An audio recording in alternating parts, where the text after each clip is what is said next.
صلی اللہ علیہ وآلہ وسلم کا معجزہ۔ اس کی کوئی تاریخ ہمیں احادیث کی کتابوں میں نہیں ملتی، نہ کوئی مہینے کا پتہ ہے، یہ اندازہ ہی ہے، بہرحال ہمیں اس سے کوئی غرض نہیں ہے۔ اگر کوئی سمجھتا ہے کہ معراج کا مہینہ ہے اور 27ویں رات ہے اور اس اعتبار سے اس مہینے کے اندر اس واقعے کو یاد کیا جاتا ہے، تو اس میں کوئی ایسا مسئلہ نہیں ہے، بشرطے کہ اس میں قرآن و سنت سے جو چیزیں ثابت ہیں وہ بیان کی جائیں، قصے کہانیاں بیان نہ کی جائیں جو اکثر قصے اور کہانیاں بیان کی جاتی ہیں۔ تو یہ 3 معجزات ہیں جن کا ذکر اللہ تعالیٰ نے قرآن میں فرمایا ہے، اس میں ٹاپ آف دا لسٹ قرآن، اس کے بعد شق القمر والا یعنی چاند کے 2 ٹکڑے ہونے والا معجزہ، اور تیسرا معجزہ آپ صلی اللہ علیہ وآلہ وسلم کی معراج۔ اور یہ بھی یاد رکھیں، یہ جو معراج ہم عموماً بولتے ہیں یہ بھی غلط العام ہے، اصل میں اس معجزے کا نام ہے الاسراء والمعراج۔ نبی صلی اللہ علیہ وآلہ وسلم کا رات کا زمینی سفر الاسراء اور المعراج، اور پھر آسمانی سفر، اور یہ دونوں سفر قرآن کے اندر موجود ہیں۔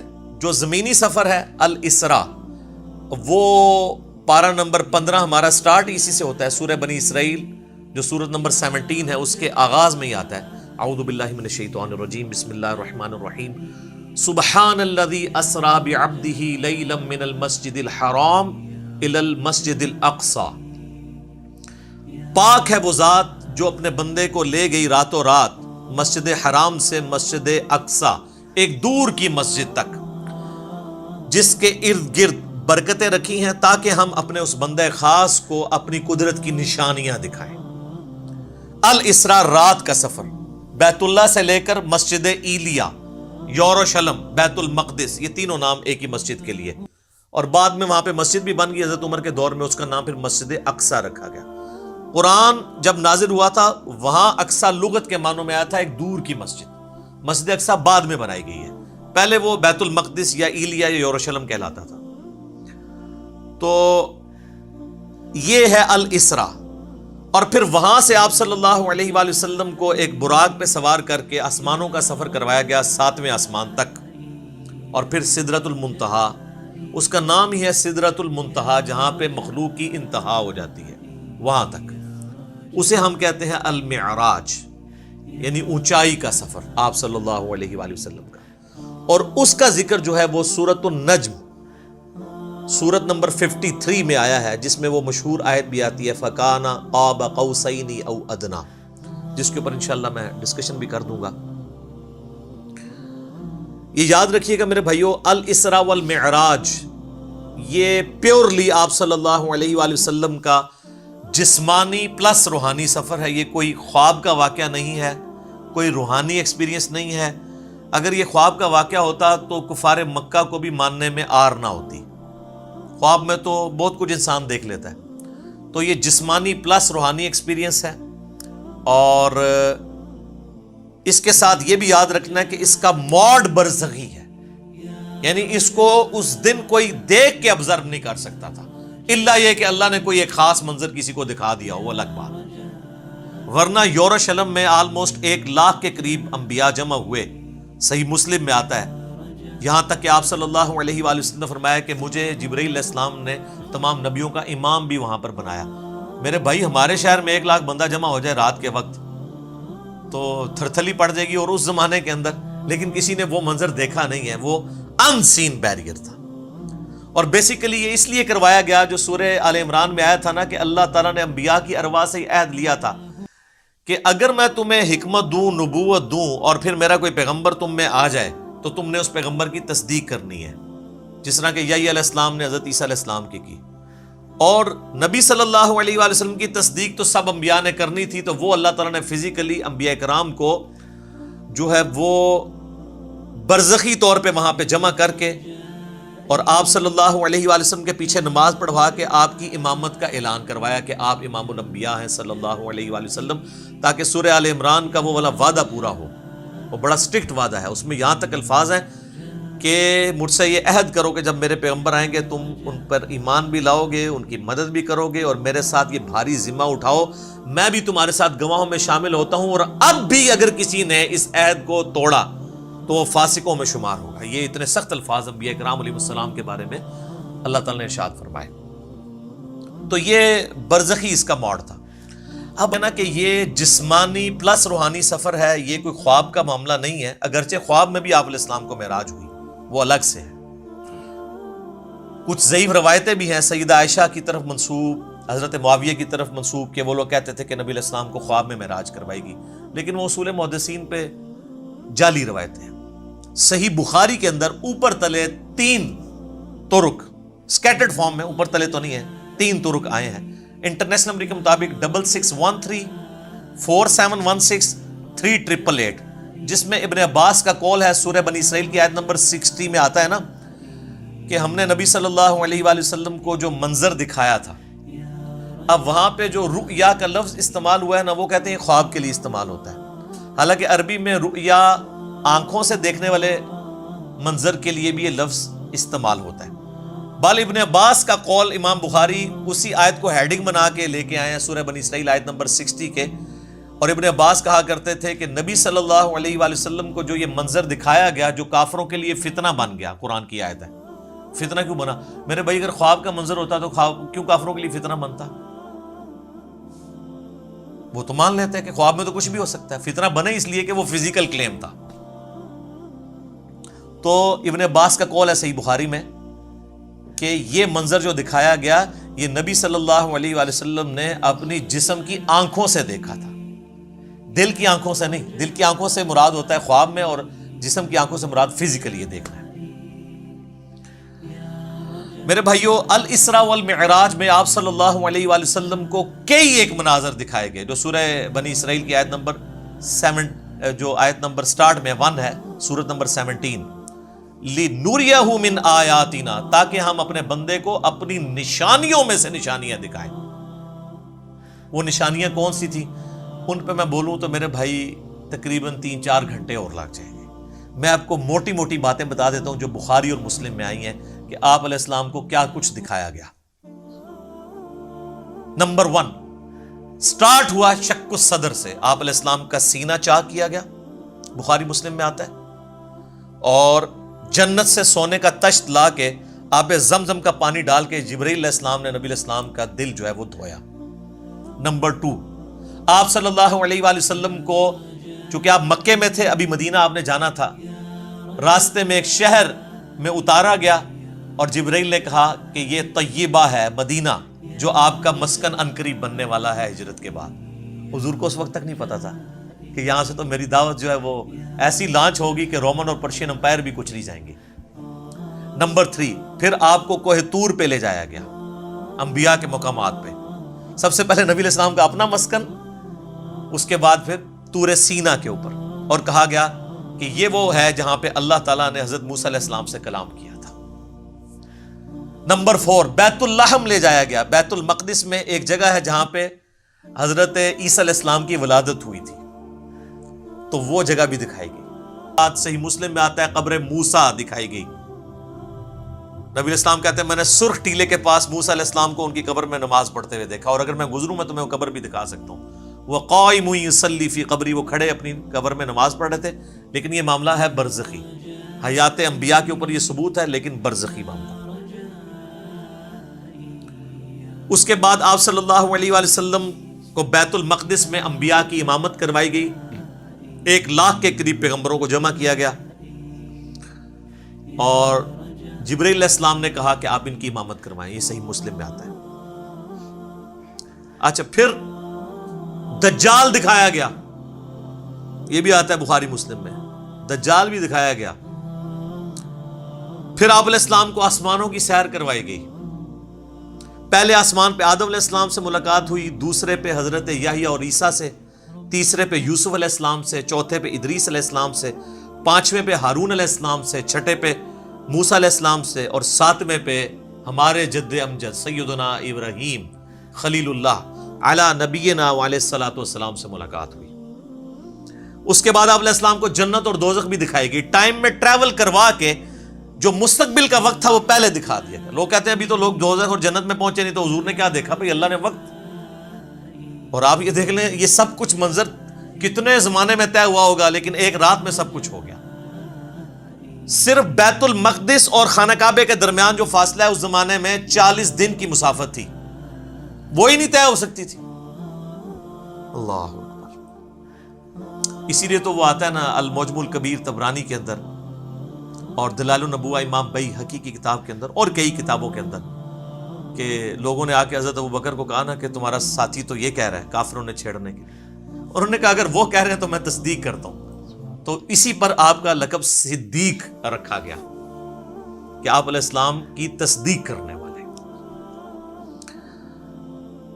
اس کے بعد بیت المعمور دکھایا گیا, بخاری مسلم میں آتا ہے 7ویں آسمان کے اوپر اسی خانہ کعبہ کی سیدھ میں ایک گھر ہے جس کا طواف فرشتے کرتے ہیں, بیت المعمور وہ دکھایا گیا. اور سب سے بڑھ کے آپ کو سدرۃ المنتہا تک لے جایا گیا. یہ آخری حد ہے, زمین سے جتنی مخلوقات ہیں یا فرشتے ہیں وہ بھی سدرۃ المنتہا سے آگے نہیں جا سکتے. اس کا نام ہی ہے انتہا, مخلوق کی انتہا ہے. باقی لوگوں نے آگے کہانیاں بنا لی ہیں کہ جی نبی علیہ السلام سدرۃ المنتہا سے بھی آگے چلے گئے.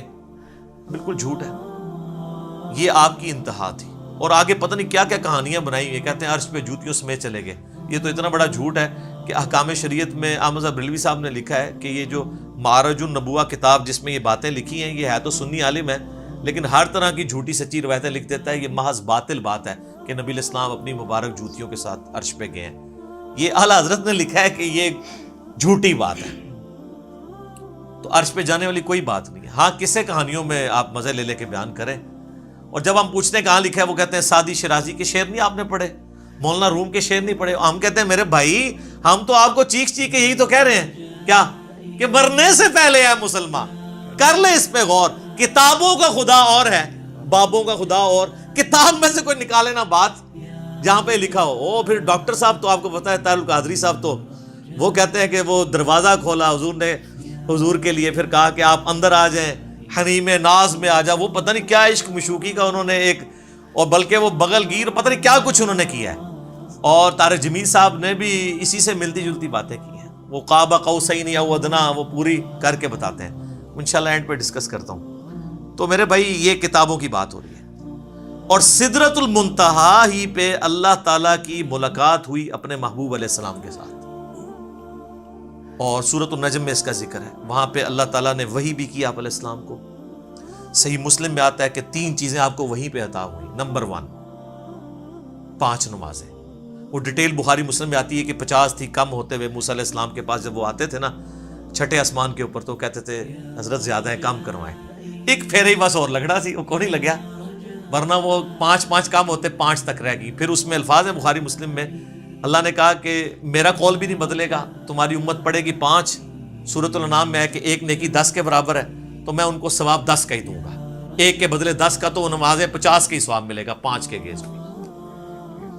دوسرا تحفہ دیا گیا سورۃ البقرہ کی آخری 2 آیات. صحیح مسلم میں آتا ہے آمن الرسول بما انزل الیہ من ربہ والمؤمنون. سر یہ 2 آیات وہ ہیں جو اس دنیا میں نازل نہیں ہوئی ہیں, آسمانوں پہ نازل ہوئی ہیں. آسمان سے آسمانوں پہ ہی نبی علیہ السلام کے مبارک سینے پہ. اور صحیح مسلم میں آتا ہے کہ تیسری چیز جو آپ کو دی گئی کہ آپ کا جو کوئی امتی شرک نہیں کرے گا نا میں اسے معاف کر دوں گا.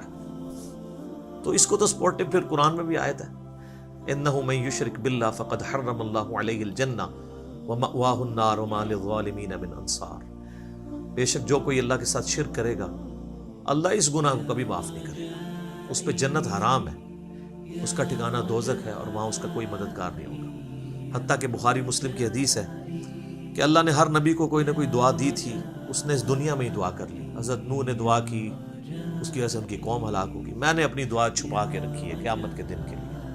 میں اس دعا سے اپنی امتیوں کے لیے شفاعت کی دعا کروں گا, اور میری دعا سے ہر میرے امتی کو نفع پہنچے گا سوائے اس شخص کے جس نے دنیا میں اللہ کے ساتھ شرک کیا. شرک is the most sensitive issue in the sight of Allah. اللہ اکبر. تو یہ 3 گفٹ آپ علیہ السلام کو ملے, 5 نمازیں, سورۃ البقرہ کی آخری 2 آیات, اور جو شرک نہیں کرے گا اس کی مغفرت.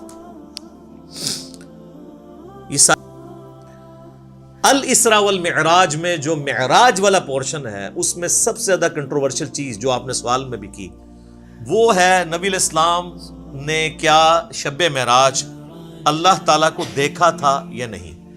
اب اس کا جواب ہاں یا نہ میں دینا تو بہت بڑی آزمائش ہے مسلمانوں کے لیے، جب تک کہ آپ پورا مقدمہ ان کو نہیں سمجھاتے۔ تو آپ اس پورے مقدمے کو سمجھیں گے تو آپ کے لیے معاملہ آسان ہو جائے گا۔ اس کی وجہ یہ ہے کہ یہاں پہ فرقہ واریت کا دین ہے، جس کو میں بابوں کا دین کہتا ہوں، اور آپ سے بار بار کہتا ہوں کہ اس مقدمے کو سمجھنے کے لیے آپ پہلے بنیادی بات سمجھ لیں، ایک بنیادی عقیدہ، جو عقیدہ پوری امت کا ہے سوائے ان لوگوں کے جو اپنے نفس کے غلام بنے ہوئے ہیں۔ وہ کون ہے وہ میں آپ کو بتا دوں گا۔ پوری امت کا یہ عقیدہ ہے کہ مرنے سے پہلے اس روئے ارض پہ اللہ تعالی کا دیدار کسی انسان کو، کسی جن کو، کسی فرشتے کو یا کسی بھی مخلوق کو ہونا محال ہے، امپاسبل ہے، یہ مقدور نہیں ہے، محال ہے۔ اس کے ثبوت میں سورۃ الانعام کی آیت نمبر ہے 103، لا تدرکہ الابصار، نگاہیں اس کا احاطہ نہیں کر سکتی، وہ نگاہوں کا احاطہ کر لیتا ہے۔ حتیٰ کہ اس آیت میں اہل تشیع اتنا غلو کرتے ہیں کہ وہ یہ کہتے ہیں کہ قیامت میں اور جنت میں بھی اللہ کا دیدار نہیں ہوگا، وہ بھی غلو کر رہے ہیں۔ اور دوسری طرف ان کی حالت یہ ہے کہ وہ کہتے ہیں کہ مولا علی علیہ السلام اس وقت تک سجدے سے سر نہیں اٹھاتے تھے جب تک اللہ کو دیکھ نہ لیں۔ تو ہم کہتے ہیں یار آپ کوئی ایک بات کرو، کسی بات کے اوپر ٹکو۔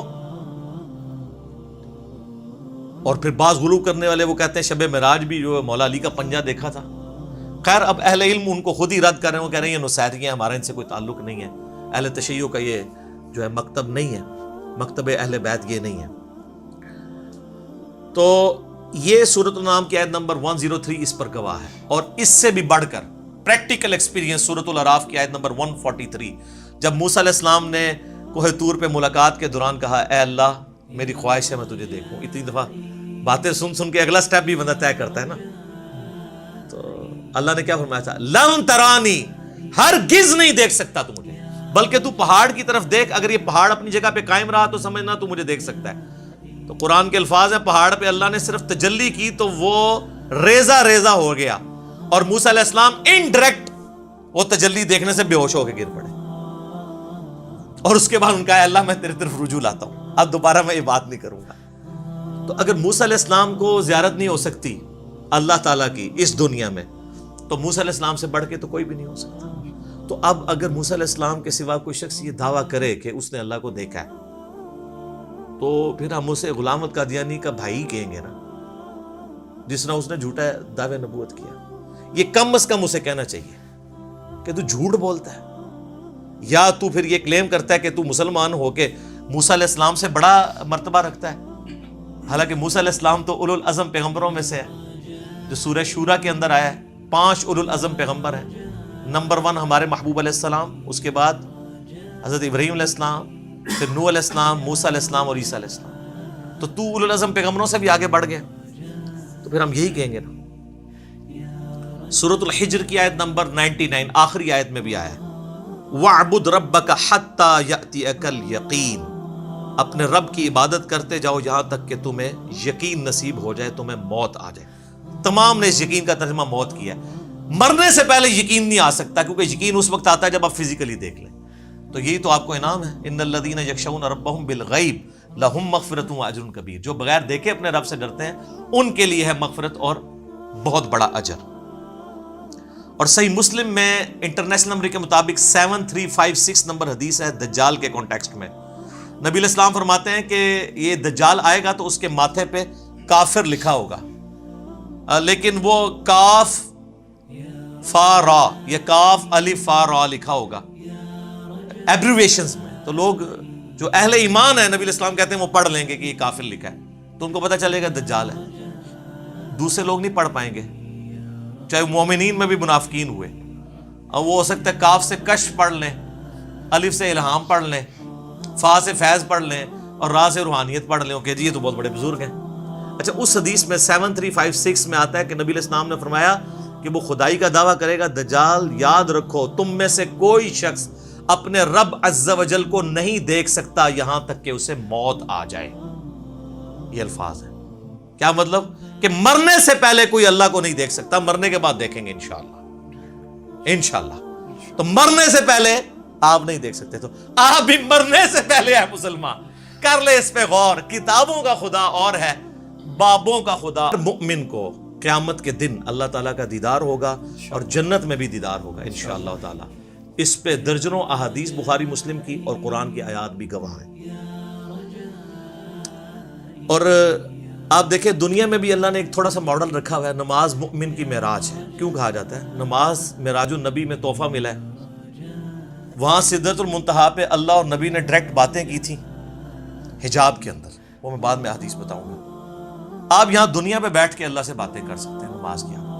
باقی یہ جو کہانی مشہور ہے نا کہ یہ معراج النبی کی گفتگو ہے اللہ کی اور نبی الاسلام کی التحیات للہ والصلوات والطیبات، یہ بالکل کہانی ہے. یہ کسی حدیث میں نہیں آئی ہے. بخاری مسلم میں تو واضح آیا ہے. صحابہ کرام کہتے ہیں رسول اللہ صلی اللہ علیہ وآلہ وسلم نماز کا تشہد ہمیں قرآن کی طرح سکھاتے تھے. ابن مسعود کہتے ہیں کہ میرے ہاتھ کو نبی الاسلام نے اپنے دونوں مبارک ہاتھوں میں لے کے مجھے یہ سکھایا تھا التحیات للہ والصلوات والطیبات. تو یہ نبی الاسلام نے سکھایا ہوا ہے. اس کا معراج کے ساتھ کوئی تعلق نہیں ہے. یہ کہانی ہے جو آپ بچپن سے سارے سنتے ہیں. جی نبی الاسلام نے کہا التحیات للہ والصلوات والطیبات. اللہ نے کہا السلام علیکہ ایھا النبی ورحمۃ اللہ وبرکاتہ. تو نبی الاسلام نے نعوذ باللہ پھر کریکشن کی اور کہا السلام علینا وعلی عباد اللہ الصالحین. اور پھر فرشتوں نے کہا اشہد ان لا الہ الا اللہ واشہد ان محمدًا عبدہ ورسولہ. ایک کہانی ہے سر، کڈی وڈی کہانی ہے اور بچپن تو سن رہے ہو. آج تک کسی مولوی کو پوچھا ہے یہ وہ کہانی جڑا بریلوی بھی بیان کرتا ہے، دیوبندی بھی بیان کرتا ہے، اہل حدیث بھی بیان کرتا ہے. کسی نے نہیں پوچھا لکھی کہاں ہوئی یہ کہانی ہے. سورۃ القیامہ کی آیت نمبر 22 اور 23 میں آیا ہے اللہ تعالیٰ نے فرمایا وجوہ یومئذ ناظرہ. اس دن ایسے چہرے ہوں گے جو تر و تازہ ہوں گے. الی ربہا ناظرہ، اپنے رب کی طرف دیکھ رہے ہوں گے. جو تر و تازہ چہرے ہوں گے وہ اپنے رب کی طرف دیکھ رہے ہوں گے. اچھا بعض لوگ کہتے ہیں نہیں جی وہ یہاں دیکھنے سے مراد ہے کہ وہ رحمت کا انتظار کر رہے ہوں گے. وہ جنہوں نے نہیں ماننا تو یہ جو سورۃ الفجر کی آیت ہے وَجَاءَ رَبُّكَ وَالْمَلَكُ صَفًّا صَفًّا، قیامت والے دن اللہ اور فرشتے قطار در قطار اس دنیا پہ اتریں گے کیونکہ میدان محشر اس دنیا میں عدالت لگنی ہے. تو جیسا اللہ کی شان کے لائق ہے وہ زمین پہ اترے گا. اور پھر اس کا کلائمیکس ہے سورۃ المطففین آیت نمبر 15 کَلَّا إِنَّهُمْ عَنْ رَبِّهِمْ يَوْمَئِذٍ لَمَحْجُوبُونَ. اللہ تعالیٰ کافروں کے بارے میں فرماتا ہے کہ ضرور بر ضرور اللہ کے جو منکر ہیں وہ اپنے رب کے دیدار سے اوٹ میں کر دیے جائیں گے قیامت والے دن. اچھا اللہ کے دیدار سے اوٹ میں کر دیے جائیں گے کافر، تو اس کے اندر کیا امپلائیڈ ہے کہ اہل ایمان حجاب اٹھا دیا جائے گا کیونکہ اللہ کے آگے تو کوئی حجاب نہیں آ رہا نا. اللہ کے سامنے تو کوئی چیز چھپی نہیں ہوئی ہے. یہ بندے اور اللہ کے درمیان حجاب ہے. کافر کے درمیان آ جائے گا، مومن کا اٹھ جائے گا. یہ واضح ثبوت ہے. لہذا شیعہ کا موقف جو ہے باطل ہے. بلکہ میں شیعہ کو دعوت دوں گا کہ اللہ کے بندو ہماری نمازوں عبادات ان ساری چیزوں کا کیا حاصل ہونا ہے کہ اگر ہم جنت میں پہنچ جائیں اور تب بھی اپنے رب کو نہ دیکھ سکیں. قرآن کی درجنوں آیات میں جو اللہ تعالیٰ بار بار کہتا ہے کہ بغیر دیکھے اپنے رب سے ڈرتے ہیں، تو یہ پردہ آخر اٹھنا ہے نا کبھی. اس دن اٹھنا ہے کہ جس دن اللہ تعالیٰ نے یہ امتحان میں آپ کو پاس کر دینا ہے کہ ہاں جی تم بغیر دیکھے ڈرتے تھے نا، اب اس کا انعام ہے، مجھے دیکھ لو. یہ تو امپلائیڈ ہے اس کے اندر. ورنہ تو دین کی لذت ہی ختم ہے اگر قیامت میں جنت میں اللہ کا دیدار نہیں ہے. بخاری مسلم میں درجنوں احادیث ہیں. اسی کانٹیکسٹ میں جو سورۃ القیامہ کی آیت نمبر 22 ہے وجوہ یومئذ ناظرہ الی ربہا ناظرہ، اس آیت کے کانٹیکسٹ میں بخاری مسلم دونوں میں حدیث ہے. صحابہ کرام نے پوچھا یا رسول اللہ کیا ہم اپنے رب کو دیکھیں گے قیامت والے دن؟ آپ نے فرمایا تم ضرور اپنے رب کو دیکھو گے. 14ویں رات کا چاند جب چھایا ہوتا ہے اور کوئی بادل نہ ہو تو تمہیں اس چاند کو دیکھنے میں کوئی تکلیف محسوس نہیں ہوتی. سورج کو دیکھنے میں تکلیف ہوتی ہے، چاند کو دیکھنے میں نہیں ہوتی. بالکل اس طریقے سے تم اپنے رب کو بھی دیکھو گے اور تمہاری آنکھوں پہ کوئی سٹرین نہیں آئے گا، جیسا کہ اس کی شان کے لائق ہے. تم اپنے رب کو دیکھو گے انشاءاللہ تعالی. اور سر صحیح مسلم میں ایک بڑی رکت انگیز حدیث ہے. نبی علیہ السلام فرماتے ہیں جنتی جب جنت میں پہنچ جائیں گے نا تو اللہ تعالیٰ جنتیوں سے کہے گا کہ ہاں جی کوئی اور نعمت چاہیے؟ تو جنتی کہیں گے یا اللہ اس سے بڑی کیا نعمت ہے کہ تو نے ہمیں ہمیشہ کے دوزخ کے عذاب سے بچا لیا، ہمارے چہرے تر و تازہ کر دیے، ہمارا منہ مانگا انعام ہمیں دیا، ہمیشہ کی زندگی ہمیں دے دی، اس سے بڑی بھی ابھی کوئی نعمت باقی ہے؟ تو پھر اللہ تعالیٰ ان کو سرپرائز دیتے ہوئے اپنا اور بندوں کے درمیان حجاب اٹھائے گا اور لوگ اپنے رب کی زیارت کریں گے، اور جب وہ رب کو دیکھ لیں گے نا تو ان کو دنیا کی اور جنت کی ہر نعمت بھول جائے گی، وہ کہیں گے اصل نعمت تو یہ ہے، یہ اللہ نے سرپرائز میں رکھی ہوئی ہے جنت کے اندر۔ یہ صحیح مسلم میں حدیث ہے۔ پھر نبی علیہ السلام نے کہا کہ چاہو تو قرآن پڑھ کے دیکھ لو، سورہ یونس کی آیت نمبر 26 آپ نے تلاوت کی، للذین احسنوا الحسنى وزیادہ، جو لوگ نیکوکار ہیں اللہ تعالیٰ ان کے لیے بہتر اجر رکھے گا اور کچھ بڑھ کے بھی دے گا۔ وہ کہتے ہیں کہ بڑھ کے جو دے گا وہ یہ ہے سب سے بڑھ کے اللہ کا دیدار انشاءاللہ تعالی۔ اور پھر صحیح مسلم کی وہی حدیث جو دجال میں میں نے بیان کی 7356 کہ تم میں سے کوئی اپنے رب عز و جل کو نہیں دیکھ سکتا یہاں تک کہ وہ مر نہ جائے۔ البتہ میرے بھائیو، اس کائنات میں ایک ہستی ایسی ہے جسے اللہ تعالیٰ نے اس دنیا میں خواب کی حالت میں اپنا دیدار عطا کیا، اور اس اعتبار سے باقی ساری مخلوقات پہ فوقیت دی، اور وہ ہمارے محبوب سید الاولین والآخرین، شفیع المذنبین، رحمت للعالمین، سیدنا و مولانا امام اعظم محمد رسول اللہ صلی اللہ علیہ وآلہ وسلم کی مبارک ذات ہے۔ اور فزیکلی تو کوئی دیکھ نہیں، خواب میں بھی صرف نبی علیہ السلام کی خصوصیت ہے۔ اور وہ حدیث ہے میرے بھائیو جامعہ ترمذی میں انٹرنیشنل نمبر کے مطابق 3235، یہ حدیث مسند امام احمد میں بھی ہے، مشکات المصابیح میں 748 نمبر ہے پہلی جلد کے اندر، اور یہاں خواب کا ذکر ہے۔ اور یاد رکھیے گا سورہ الصافات کی آیت نمبر 100 سے لے کے 103 تک آتا ہے نا کہ ابراہیم علیہ السلام کو اللہ نے خواب میں بیٹے کی قربانی کا حکم دیا تھا۔ انبیاء کے خواب وحی الہی ہوتے ہیں۔ بخاری مسلم میں کئی احادیث ہیں کہ نبوت کا 46واں حصہ خواب ہے، نبیوں کو جو خواب دکھایا جاتا ہے وہ ڈیفینیٹلی وحی الہی ہوتا ہے۔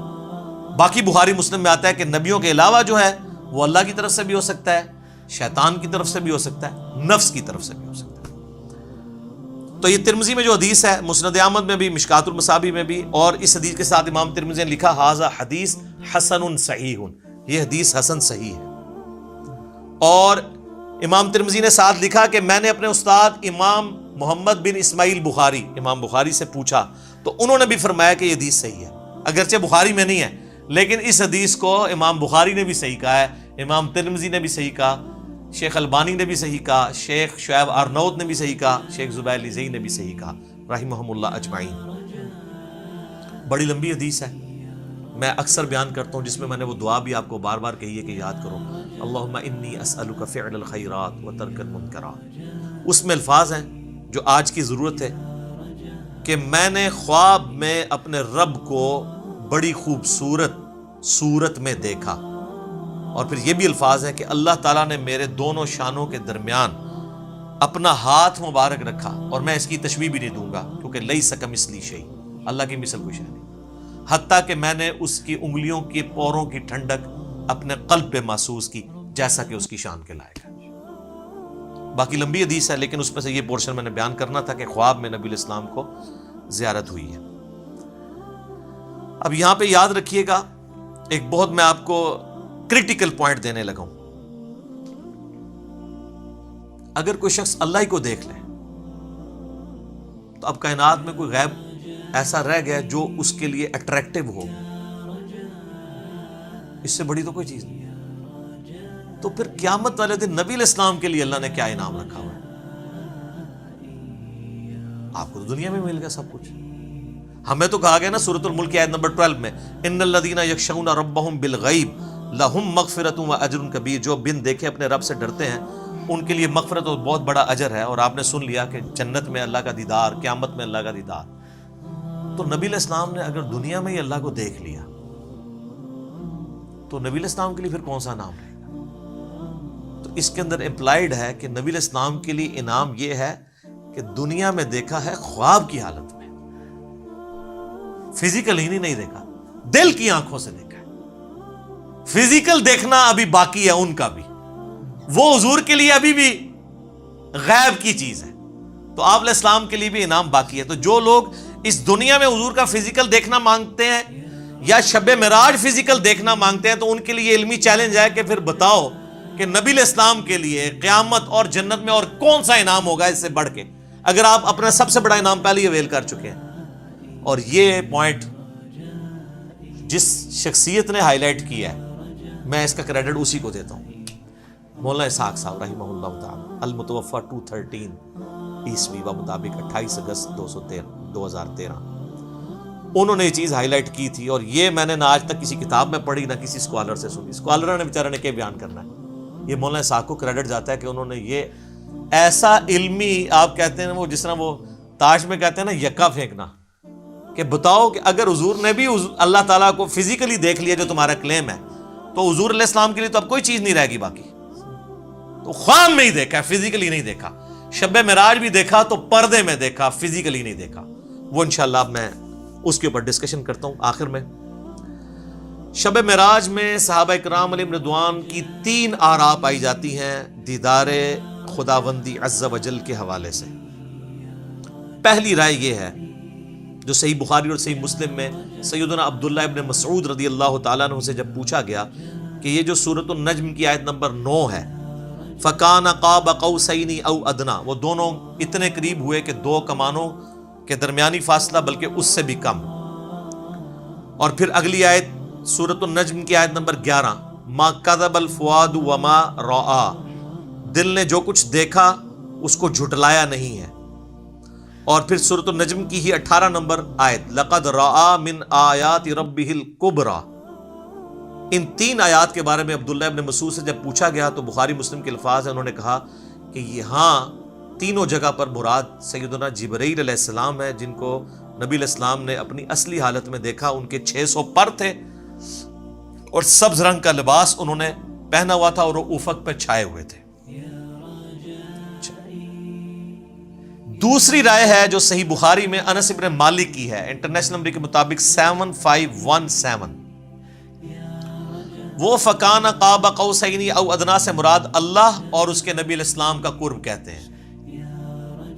لیکن اس حدیث میں ایک راوی ہیں شریک بن عبداللہ القاضی، ثقہ راوی ہیں، لیکن امام مسلم صحیح مسلم میں انٹرنیشنل نمبر کے مطابق 414 نمبر حدیث میں لکھتے ہیں کہ شریک بن عبداللہ جو ہے نا، یہ معراج کی حدیثیں بیان کرتے ہوئے الفاظ کو کم زیادہ کرتا ہے۔ ابن حجر اسقلانی بھی کہتے ہیں کہ یہ شریک بن عبداللہ القاضی جو ہے، یہ جو روایت بیان کرتا ہے نا، یہ اس معراج کا ذکر ہے جو خواب میں ہوئی تھی۔ خواب میں بھی علیحدہ سے معراج ہوئی ہے، ایک فزیکل معراج ہے جس کو ہم ڈسکس کر رہے ہیں۔ اور بعض کہتے ہیں کہ یہ اس کو وہم لگا ہے جو بخاری میں الفاظ ہیں انس ابن مالک کے۔ یہ تمام طرح کی چیزیں یعنی ملتی ہیں۔ بہرحال یہ انس ابن مالک کا اگر موقف ہے، لیکن اس میں بھی دیکھنے کا ذکر نہیں ہے، صرف قرب کا ذکر ہے سدرۃ المنتہا کے موقع پر۔ تو کوئی حرج نہیں ہے اگر کوئی قرب کی بات کرتا ہے، دیکھنے کا پھر بھی یہاں پہ ذکر کوئی نہیں ہے۔ اچھا، انس ابن مالک رضی اللہ تعالیٰ عنہ کے اس عقیدے کو سپورٹیو ابن عباس کی رائے ہے صحیح مسلم میں 437 نمبر حدیث میں۔ انہی 3 آیات سورۃ النجم آیت نمبر 9، 11 اور 18 کے بارے میں جب ان سے پوچھا گیا تو انہوں نے کہا کہ رآہ بفؤادہ مرتین، نبی علیہ السلام نے دل کی آنکھوں سے اپنے رب کو 2 دفعہ دیکھا، یعنی ان آنکھوں سے نہیں دیکھا۔ اور ابن عباس وہی ہیں جن کے بارے میں صحیح بخاری میں ہم پہلے سن چکے، وہ کہتے ہیں کہ واقعہ معراج جو ہے یہ آنکھوں کا ایکسپیرینس ہے، لہذا وہ آنکھوں کا ایکسپیرینس ماننے کے باوجود دل سے دیدار کی بات کر رہے ہیں، تو دل سے دیدار خواب کی حالت میں ہے، یہ اس کی بات کر رہے ہیں۔ واقعہ معراج والی میں بھی اگر کریں گے تو دل سے دیکھنے سے مراد کیا ہے، پھر وہ اس کو سپورٹیو اگلی حدیثیں آئیں گی سیدنا ابو ذر غفاری والی۔ لیکن یہاں پہ میں ایک حدیث بتاؤں، جامعہ ترمذی میں بھی مشکات میں بھی ہے کہ ابن عباس نے کہا لقد را محمد ربہ، بے شک محمد نے اپنے رب کو دیکھا۔ تو اکرمہ نے کہا کہ حضرت سورۃ الانعام کی آیت نمبر 103 ہے، لا تدرکہ الابصار، اللہ کو تو آنکھیں دیکھ نہیں سکتی، تو آپ ہمیں کہہ رہے ہیں کہ نبی علیہ السلام نے اللہ کو دیکھا۔ تو فرمایا کہ یہ اس وقت ہے جب اللہ تعالیٰ اپنے نور کے ساتھ تجلی فرمائے، یہاں دیکھنے سے مراد دل سے دیکھنا ہے، تو وہ تو دل سے دیکھنا خواب میں دیکھنا جو ترمذی سے بیان کر دیا۔ تو ابن عباس بھی یہ مانتے ہیں کہ اللہ تعالیٰ کی جو نورانی تجلی، جو اللہ تعالیٰ کی ذات ہے، اس کو نبی علیہ السلام نے نہیں دیکھا۔ بعض لوگ ان حدیثوں سے سہارا لیتے ہیں لیکن اس کی ایکسپلینیشن اسی میں موجود ہے۔ پھر صحیح مسلم میں ایک حدیث ہے 443، ابو ذر غفاری کہتے ہیں کہ میں نے رسول اللہ سے پوچھا کہ نبی علیہ السلام یہ بتائیے کہ کیا آپ نے معراج میں اپنے رب کو دیکھا تھا؟ تو سر اب آپ لوگ بھی مان جائیں. رسول اللہ نے فرمایا کہ میں رب کو کیسے دیکھ سکتا ہوں, وہ تو نور ہے. کلیئر ہو گیا. اچھا اس سے اگلی حدیث ہے صحیح مسلم میں 444. ایک تابعی کہتے ہیں ابو ذر غفاری سے, کاش میں رسول اللہ کے زمانے میں ہوتا نا تو حضور سے ایک سوال ضرور کرتا. تو ابو ذر غفاری نے کہا کون سا سوال؟ اس نے کہا میں نے حضور سے پوچھنا تھا کہ یا رسول اللہ آپ نے شب معراج اللہ کو دیکھا ہے کہ نہیں. اس سے کم از کم یہ تو کلیئر ہوا کہ صحابہ کے زمانے میں بھی یہ بحثیں چلتی تھی, لہٰذا یہ آج کل جو ان باتوں میں کتاب و سنت بیان کرتے ہیں تو اس کو یہ صوفی ٹائپ لوگ کہتے ہیں, یہ لوگ جو ہیں یہ وہابی ہیں, یہ گستاخ ہیں, یہ حضور کی کمزوریاں تلاش کرتے ہیں. ان کے لیے بہت بڑی پھکی ہے کہ یہ سارے پھر اس زمانے میں موجود تھے. تابعین کہہ رہے ہیں ابو ذر غفاری کو کہ ہم حضور کے زمانے میں ہوتے نا تو حضور سے پوچھتے کہ یا رسول اللہ آپ نے اس کا مطلب تابعین کو صحابہ نے یہ عقیدہ نہیں بتایا. Point to be noted. تو ابو ذر غفاری نے کہا او بچے تو نے کیا پوچھنا ہے, میں خود پوچھ چکا ہوں حضور سے. اچھا تو وہ کہتے ہیں میں نے جب رسول اللہ سے پوچھا تھا تو آپ علیہ السلام نے فرمایا کہ میں نے شب معراج ایک نور دیکھا تھا. یہ نہیں کہا, سوال ہو رہا ہے کہ کیا آپ نے اللہ کو دیکھا تھا, تو جواب میں ہونا چاہیے تھا ہاں میں نے اللہ کو دیکھا. جواب کیا دیا؟ میں نے ایک نور کو دیکھا تھا. ابو ذر غفاری کہہ رہے ہیں کہ حضور نے مجھے یہ جواب دیا. اس کی ایکسپلینیشن اس سے اگلی حدیثوں میں ہو رہی ہے. سر امام مسلم نے یقین کرے نا, وہ کہتے ہیں نا ایک سجی پھر کھبی پھر اتو پھر تلو, کنزیکٹیو حدیثاں جو 443 444 اور اس سے اگلی 445 اور پھر اس سے اگلی 446 ابو سعید خدری سے کہ نبی علیہ السلام نے فرمایا کہ اللہ کا اپنی مخلوق سے جو پردہ ہے وہ نور کا پردہ ہے, اگر وہ نور کا پردہ ہٹ جائے تو مخلوق تباہ و برباد ہو جائے, تجلی کی تاب نہیں لا سکتی. تو وہ جو آیا مسلم میں کہ میں نے نور دیکھا تھا, تو وہ کیا تھا؟ اللہ اور محمد رسول اللہ کے درمیان وہ پردہ تھا, کیونکہ اگلی حدیثوں میں آتا ہے کہ نور وہ پردہ ہے. ورنہ تو کہتے ہیں میں نے اللہ کا نور دیکھا, کہا میں نے ایک نور دیکھا تھا. اور 443 میں کیا ہے کہ میں اسے کیسے دیکھ سکتا ہوں, وہ تو نور ہے. اس کا اپنا نور نہیں دیکھا, پردے والا نور دیکھا. وہ ہٹ جائے تو مخلوق تباہ و برباد ہو جائے. بالکل کلیئر کٹ ہے. اچھا یہ تو ہوگی وہ والی دوسری والی رائے اور اس کی ایکسپلینیشن. اب اینڈ پہ میں آپ کو اپنی اماں کی رائے بتاتا ہوں جو آپ کو ہضم نہیں ہونی کبھی بھی. سر اماں نے جو کیا ہے نا اس امت کے ساتھ احسان, اور صوفیوں کے ساتھ ان کے سارے عقیدوں کو پیسیفک اوشن میں پھینک دیا. بخاری اور مسلم دونوں میں حدیث ہے, اما عائشہ تو انس ابن مالک, ابن عباس, ابن مسعود, ابو ذر غفاری, ابو سعید خدری جو یہ حدیثیں بیان کر رہے ہیں ان سب کو پیچھے چھوڑ جاتی ہیں. یہ آیات میں تو صحابہ کی آراء ہے نا, اور اما خود کہہ رہی ہیں کہ ان آیتوں کے بارے میں وہ پہلی امتی ہوں جنہوں نے رسول اللہ سے ڈائریکٹ ان آیات کی تفسیر پوچھی ہوئی ہے. تو اب پیچھے کوئی چیز رہ جاتی ہے؟ تو سر مرنے سے پہلے اے مسلمان کر لے اس پہ غور, کتابوں کا خدا اور ہے, بابوں کا خدا اور. تو سر یہ صحیح بخاری شریف انٹرنیشنل نمبر 4855, اور سر یہ صحیح مسلم شریف انٹرنیشنل نمبر 439 میں اما عائشہ کی ڈیٹیل حدیث ہے. اما عائشہ کے 5 عقیدے میرا ایک کلپ پہلے کا چڑھا ہوا ہے. اس میں اما عائشہ نے جو عقائد بیان کی ہیں وہ متقاضی ہے کہ میں ورڈ بائی ورڈ وہ حدیث بیان کروں, اور اس کے بعد قلم ٹوٹ جاتا ہے. اس میں میں اس کو کنکلوڈ کرتا ہوں. صحیح مسلم میں 439 نمبر حدیث. سر یہ مسلم شریف ہے جو پڑھی ہوئی نہیں ہے, پڑھی ہوئی بھی ہے. اس میں 439 نمبر حدیث انٹرنیشنل نمبر کے مطابق ورڈ بائی ورڈ سنیں, اور میں تو پھر اپنے سٹائل میں بیان کروں گا, ٹھیک ہے, تاکہ آپ کو مزہ بھی آئے, آپ اس زمانے میں پہنچیں. مسروق تابعی کہتے ہیں کہ میں تکیہ لگائے ہوئے سیدہ عائشہ کے پاس حجرے میں پردے میں بیٹھا ہوا تھا. اما عائشہ کی عادت تھی کہ وہ اندر ہوتی تھی تو باہر ایک مجلس لگی ہوئی ہوتی تھی, لوگ آگے سوال آپ سے کرتے تھے, ظاہر امت کی استاد ہیں. تو ایک دن, اچھا اما عائشہ کا بڑا پیار تھا اس مسروق تابعی کے ساتھ, اور یہ بھی اتنا لاڈلا تھا اس نے اپنی بیٹی کا نام بھی عائشہ رکھا ہوا تھا. یہ بڑا مشہور تابعی ہے, بخاری مسلم میں درجنوں حدیث ہیں. تو کہتے ہیں کہ ایک دن میں تکیہ لگائے بیٹھا تھا تو اماں نے اندر سے آواز دی اور کہا اے ابو عائشہ. یہ پیار سے بلایا, کنیت. یہ یعنی عرب میں جب کسی کو پیار سے بلانا ہوتا تھا اس کا نام نہیں لیا جاتا تھا, کنیت کے ساتھ بلایا, اے ابو عائشہ. جو بھی 3 باتوں میں سے کسی ایک کا بھی قائل ہوا اس نے اللہ پہ بہت بڑا جھوٹ باندھا. اب سر نبی کی بیوی امت کی ماں ایک اپنے اسٹوڈنٹ کو دین سکھا رہی ہیں، پوچھنے پہ نہیں خود سے بتا رہی ہے کہ میرے پاس بنیادی عقائد ہے تم لے لو. اب وہ مسروق تابی کہتے ہیں میں تکیہ لگا کے بیٹھا ہوا تھا تو میں سیدھا ہو گیا کہ کون سی 3 باتیں ہیں جو اللہ کے اوپر کوئی باندھ دے تو وہ جھوٹا ہے، کہیں میرے اندر نہ پائی جاتی. آپ پہ تو فرق نہیں پڑتا، آپ کے آگے سے قرآن گزر جائے، بخاری گزر جائے، مسلم گزر جائے، کیوں؟ تو میں نے کہا کہ وہ 3 باتیں کون سی ہیں؟ انہوں نے کہا پہلی بات، جو کوئی یہ عقیدہ رکھتا ہے کہ محمد صلی اللہ علیہ وآلہ وسلم نے اپنے رب کو دیکھا تو اس نے اللہ پر بہت بڑا جھوٹ باندھا. لو جی سارے صوفی بڑے کے جے صوفی تے کہندے نسی ویکھیا ہے، بتایا نہیں بازید بستامی نے دعویٰ کیا ہے. ہوئے ہوئے ہوئے. مسروق کہتے ہیں میں تکیہ لگائے بیٹھا تھا، جیسے ہی میں نے یہ بات سنی میں اٹھ کے بیٹھ گیا. میں نے کہا اے اماں جان ذرا مجھے بھی کچھ عرض کرنے دے اور اپنی بات میں جلدی نہ کریں، یعنی میں بھی کوئی اپنے دلائل سامنے رکھنا وا، تسی پہلے ہی چھکا مارے ہیں، کیونکہ وہ ان کا خود بھی یہی ہو سکتا ہے عقیدہ ہو. کیا اللہ نے قرآن میں نہیں فرمایا وَلَقَدْ رَآهُ بِالْأُفُقِ الْمُبِينِ؟ وہی آیات سورۃ النجم کی آیت نمبر 9، 11 اور 18 تینوں مسروق نے پڑھی.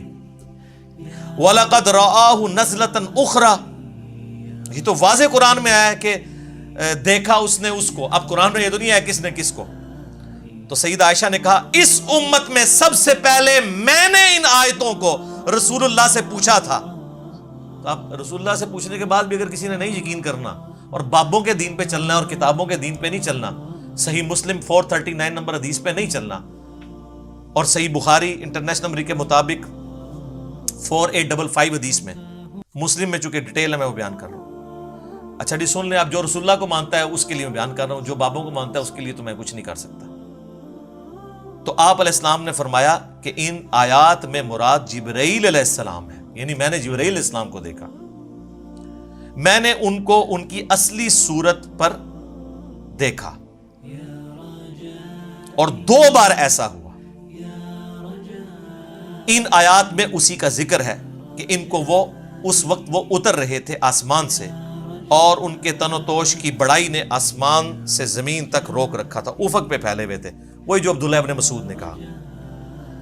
اب یہ سیدہ عائشہ نے جو یہ حدیث بیان کی ہے نا کہ نبی علیہ السلام سے خود ہی پوچھ لیا تو ان کا جبرائیل ہے، تو اما عائشہ اب مزید علمی دلائل سامنے رکھ رہی ہیں اسی عقیدے پہ. سورۃ الانعام کی آیت نمبر 103 پڑھی، لا تدرکہ الابصار وہو یدرک الابصار، جو ہم پہلے ڈسکس کر چکے. نگاہیں اس کا احاطہ نہیں کر سکتی، وہ نگاہوں کا احاطہ کر لیتا ہے. اور کہا مسروق تو نے یہ آیت نہیں قرآن کی پڑھی ہوئی؟ اور کیا تو نے یہ نہیں سنا کہ اللہ فرماتا ہے وَمَا كَانَ لِبَشَرٍ أَن يُكَلِّمَهُ اللَّهُ إِلَّا وَحْيًا أَوْ مِن وَرَاءِ حِجَابٍ أَوْ يُرْسِلَ رَسُولًا. سورہ شورى کی آیات کہ کسی انسان کی تو یہ اہلیت ہی نہیں ہے کہ اللہ تعالیٰ اس سے کلام کرے سوائے اس کے کہ اس پہ وحی کر دے، یعنی چپکے سے اس کے دل میں بات ڈال دے، یا حجاب میں گفتگو کرے جس طرح کہ سدرۃ المنتہا پہ ہوئی، یا اس کی طرف کوئی رسول بھیجے یعنی جبرائیل علیہ السلام کو پیغمبر. تو حضرت عائشہ نے اپنی دلیل میں رسول اللہ کی بات بھی کی اور قرآن کی آیات بھی کوٹ کی، اور اماں تو سیدھی آیتیں کوٹ کرتی تھی، حدیث بھی کوٹ کی ہے نا کہ اماں منکرین حدیث میں سے نہیں، پہلے انہوں نے حدیث کوٹ کی ہے، بعد میں قرآن کی آیات کوٹ کی ہے. مسروق دوسری بات یہ ہے کہ جو کوئی خیال کرے کہ رسول اللہ صلی اللہ علیہ وآلہ وسلم نے اللہ کی کتاب میں سے کچھ حصہ چھپا لیا تھا تو اس نے بڑا جھوٹ باندھا. اب ایسی سلسلہ خاص گلاں خاص نو میرا پچھلے دن کلپ ریکارڈ ہو گیا حضرت ویسے کرنی والا اور علم لدنی والا حضرت خضر علیہ السلام والا، وہ دیکھ لو، میں ساری کہانیاں نہ دکھو لیا، تخت بلقیس والا بھی دیکھ لیں، سب کچھ ٹھپے گئے. تو اما عائشہ کہتی ہیں جس نے کہا نا رسول اللہ نے کچھ چھپا لیا تھا، یہ بھی کہتے ہیں خاص باتیں خاص لوگوں کو بتائی تھی، اس نے بھی اللہ پر جھوٹ باندھا. کیا تم نے قرآن میں اللہ کا فرمان نہیں سنا یا ایھا الرسول بلغ ما انزل الیک من ربک وان لم تفعل فما بلغت رسالتہ. اے رسول اللہ جو آپ کی طرف نازل ہوا ہے اللہ کی طرف سے وہ اپنی امتیوں تک پہنچا دیں، اور اگر آپ نے نہ پہنچایا اس کو تو آپ نے رسالت کا حق نہیں ادا کیا. تو رسول اللہ نے سارا دین سب کو ٹرانسفر کیا. علم لدنی پہ میرا حضرت خضر علیہ السلام والا کلپ دیکھ لیں، میں نے پوری ان کی کہانیاں کھول کھول کے بیان کی ہیں بخاری مسلم سے، وہاں بھی آیت کوٹ کی تھی. اچھا، اور پھر کہا مسروق تیسرا عقیدہ یہ ہے کہ جو کوئی کہے کہ رسول اللہ یہ جان لیتے تھے کہ کل کیا ہونے والا ہے، یعنی آئندہ کا حال، علم غیب، تو اس نے بھی اللہ پر جھوٹ باندھا، کیونکہ اللہ تعالیٰ قرآن میں فرماتا ہے قُلْ لَا يَعْلَمُ مَنْ فِي السَّمَاوَاتِ وَالْأَرْضِ الْغَيْبِ إِلَّا اللَّهُ، اے نبی فرما دو آسمانوں اور زمین میں غیب کو کوئی نہیں جانتا سوائے اس کے۔ ہاں اس کے بتانے سے اگر کوئی غیبی خبر دے وہ الگ معاملہ ہے، لیکن مطلقاً علم الغیب اس کے ساتھ خاص ہے، عالم الغیب وہ ہے۔ اماں نے جناب تینوں عقیدے کلیئر کرتے اور یہ بھی کہا کہ رسول اللہ صلی اللہ علیہ وآلہ وسلم سے میں نے خود تصدیق کی ہے، اور پھر قرآن کی آیات بھی کوٹ کی۔ تو ہم تو یہی کر سکتے تھے کہ کھول کھول کے چیزیں بیان کر دیتے، میرے خیال ہے اس کے بعد کوئی گنجائش نہیں رہی ہے۔ میں نے اس پہلے سوال کو تفصیلاً اس لیے بیان کیا تاکہ کسی کے ذہن میں اگر کوئی وسوسہ ہے تو وہ کلیئر ہو جائے، کیونکہ یہ رجب المرجب کا آخری عشرہ ہے، معراج کے اوپر باتیں ہو رہی ہیں، انشاءاللہ ہماری یہ ویڈیو اپلوڈ ہوگی۔